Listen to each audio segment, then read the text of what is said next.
U çuditëm kur dëgjuam që po thërrisnim dëshmitë e fqinjve pas vdekjes së 65 vjeçarit në Pogradec. Erdhëm dhe gjetëm të mbaruar.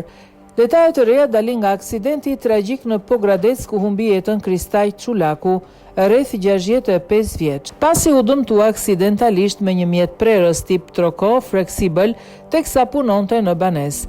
Fqinjet e tij tregojnë momentin e fundit të jetës së 65 vjeçarit dhe përpjekjet për t'i dhënë ndihmë pas aksidentit. Njëra prej fqinjve tregon se kishte takuar atë mëngjes dhe se viktima i kishte thënë se do të shkonte në Korçë. Më pas, ai ishte kthyer në banesë dhe kishte nisur punën. Erdhi këtu pa lepura dhe pastaj vajti mori trokon se ç'po bënte. U çuditëm kur dëgjuam që po thërrisnin. Erdhëm dhe gjetëm të mbaruar. Ambulanca erdhi pas gjysmore rrëfen ajo. Një tjetër banore tregon se e kishte parë pak para ngjarjes ndërsa ai po merrej me punët e shtëpisë. Më tha që lepujt i arritur. Më kërkoi një vazo të vogël për të mbjellë Borzilok. Më tha që kur të kthej nga Korça do të më mbushte edhe bombulën.